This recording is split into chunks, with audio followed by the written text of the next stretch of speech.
Olá, companheiras, olá, companheiros, saudações petistas. Essa é mais uma edição do podcast Em Tempos de Guerra, a Esperança é Vermelha. Hoje é segunda-feira, dia 18 de julho. Eu sou o Patrick e toco a conversa junto com vocês.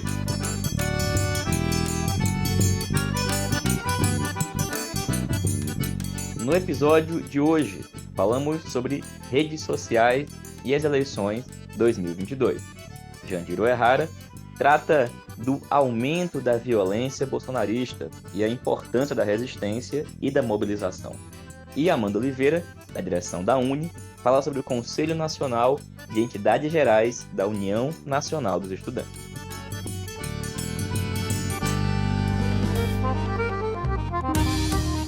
E pessoal, começamos a edição de hoje do nosso podcast falando sobre o tema redes sociais e as eleições de 2022. Bom, tem muitas questões relativas às redes sociais para a gente tratar ao longo de todo o processo eleitoral, mas na edição de hoje a questão é o seguinte: faz aproximadamente 10 anos que os smartphones começaram a ser popularizados e difundidos aqui no Brasil. Milhões de pessoas, desde então, seguem sem acesso, sem conexão e, em certa medida, fora do mundo virtual.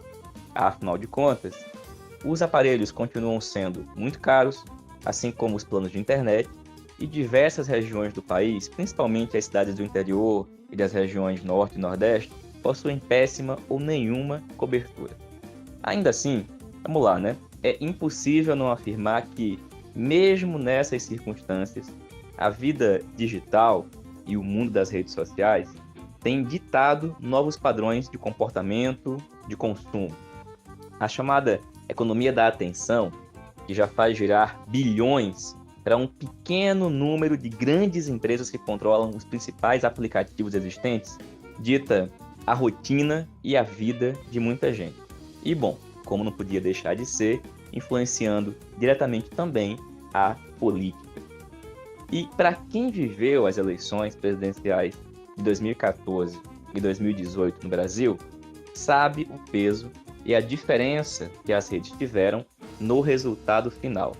Principalmente pelo fato de que a direita e a extrema-direita desenvolveram mecanismos extremamente avançados de manipulação, divulgação de notícias falsas e difusão de conteúdos de ódio que foram irrigando o solo onde as sementes da intolerância e do fascismo já estavam semeadas. E, nessas eleições presidenciais de 2022, mais uma vez, nós nos deparamos diante do dilema das redes, pois elas certamente terão um imenso papel, já estão tendo, na disputa política, cultural e ideológica, sendo assim uma das principais arenas de batalha. Acontece, gente, que essa batalha possui diversas facetas, é preciso tomar muito, mas muito cuidado. Primeiro porque o mundo virtual e o mundo das redes sociais nem sempre expressam aquilo que existe fora dele. A virtualidade e a manipulação dos algoritmos fazem com que determinado assunto ou determinada pessoa seja mais vista num certo momento, bem como também faz com que certo assunto ou certa pessoa seja invisibilizada. Existe uma disparidade imensa, oriunda da manipulação das redes sociais por meio dos algoritmos, bem como também pelos recursos que os aplicativos e as empresas manipulam. Quem paga mais é mais visto. E nesse sentido, as redes sociais vão criando figuras, sujeitos, indivíduos que vão se tornando grandes ativos para essas redes. Por quê? Porque, bom, dão mais curtidas, mais compartilhamentos, mais visualizações. E os algoritmos vão treinando cada smartphone, cada pessoa por trás dele, para ver cada vez mais daquilo que ela consome. Bom, isso a gente está cansado de saber, mas e na política? Como é que a gente consegue lidar com esse tipo de situação na política? Bom, na política a gente vai vendo a construção e a constituição das chamadas bolhas, onde a gente só se enxerga, ou tem acesso principalmente às pessoas e aos conteúdos que a gente quer ver. Ficando distante, muitas vezes, aqueles conteúdos que a gente via de regra não vai atrás, ou não tem interesse. E isso muitas vezes cria uma falsa imagem, cria uma verdadeira ilusão. E isso, evidentemente, mantém as pessoas mais conectadas e mais nas redes. E isso já é, portanto, uma baita questão, que a gente tem que tomar muito, mas muito cuidado.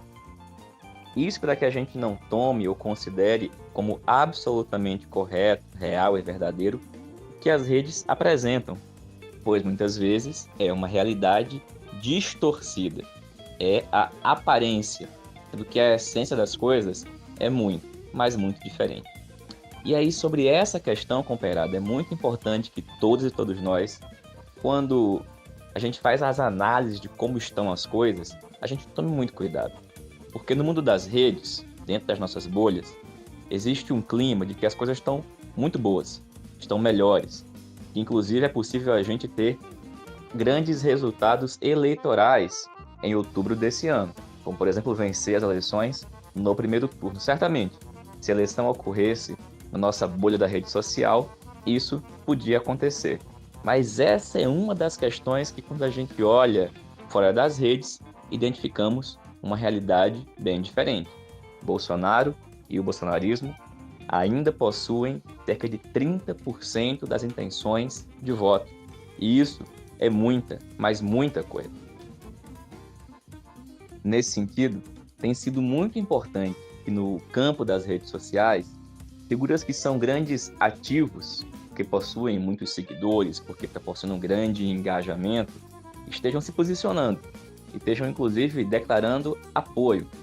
Acontece que isso não pode e não deve ser confundido com uma disputa ou uma posição programática. Porque, convenhamos, o ambiente que está instalado de grande disputa, de grande acirramento e de polarização, tem levado algumas figuras que possuem grandes ativos nas redes sociais a se posicionar, inclusive porque no campo das redes sociais isso tem tido resultados, tem gerado o que a rede quer, tem gerado engajamento, tem gerado seguidores, curtidas, compartilhamentos. Isso, bom, não é ruim, pelo contrário, é importante que a gente, como eu disse anteriormente, faça a disputa, porque essa é uma das arenas de batalha. Agora, não se pode, mais uma vez, acreditar que esta é a realidade, ou que a gente vai vencer a eleição apenas fazendo isso. É preciso que a gente, além de fazer isso, faça muito mais coisa. Por exemplo, o debate programático, a discussão política. Além das grandes questões que as redes estão movimentando, tem questões fora delas que são essenciais e têm que ser tratadas com muita seriedade.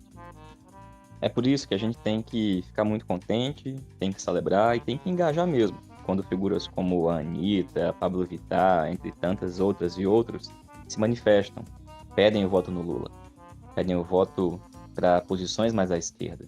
Mas essa semana, por exemplo, a própria Anitta fez questão de dizer que ela está defendendo, fazendo campanha para Lula, e não para o PT ou para os candidatos do PT. Chegando a falar que, inclusive, não votou no PT anteriormente. Pois bem, essa é uma questão que para nós não pode ser diminuída ou secundarizada, porque expressa uma posição que está presente em muitos e muitas artistas e influenciadores. Existe uma questão nesse momento que é a polarização Lula-Bolsonaro. E isso mobiliza esse ambiente das redes.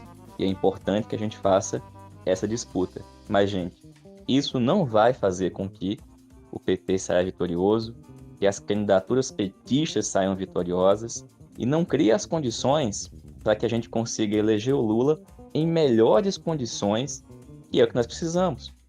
Por isso, além da disputa nas redes, é preciso a disputa programática, que se dá no cotidiano, conversando com as pessoas, por meio da organização da classe trabalhadora. É a combinação desses movimentos com tantos outros que pode nos permitir obter uma vitória política e eleitoral com a eleição de Lula, a derrota de Bolsonaro, do bolsonarismo e a garantia de implementação de um programa de reconstrução e transformação que desfaça tudo que foi feito pelo menos desde o golpe de 2016, e recoloque o país em um novo caminho de desenvolvimento. O tema redes sociais e eleições rende muito, mas a gente volta a falar dele numa próxima edição aqui do podcast. E dito isso, a gente vai escutar agora um comentário que a companheira Jandira Errara, que foi da executiva nacional da CUT, está licenciada, porque nesse momento está como pré-candidata a deputada estadual pelo PT de São Paulo, fez em suas redes sociais falando do tema da violência, essa escalada da violência impulsionada pelo bolsonarismo e a importância da organização e da resistência por meio da mobilização popular. Olá, companheiros e companheiras. Hoje eu estou em atividades do interior de São Paulo, mas eu não posso deixar de comentar com vocês um assunto que tem preocupado muito a nossa militância em todos os locais por onde a gente tem passado, que é o crescimento dos ataques e da violência política no nosso país. Nós precisamos cada vez mais estar unidos, estar nos preocupando com a vida e com a segurança da nossa militância, das nossas organizações, dos nossos dirigentes, que a nossa militância é o nosso maior patrimônio. No entanto, não é possível que a gente deixe de fazer o que devemos fazer, de estar nas ruas, dialogando com o povo, dialogando com a classe trabalhadora, com a juventude, com as mulheres, para podermos reconstruir esse país. Eles não vão nos impedir de tomar as ruas, de fazer a nossa campanha por um Brasil melhor, por Lula presidente, por Haddad governador, e nós precisamos ter muita esperança, muita coragem, muita unidade, precauções e segurança, mas lembrar sempre que deixar de lutar é deixar de viver. Pois bem, gente, esse foi o comentário da companheira Jandira Errara, está disponível nas redes sociais dela. A gente, inclusive, também sugere e orienta que quem puder siga e acompanhe as redes da companheira Jandira, pré-candidata a deputada estadual pelo PT em São Paulo.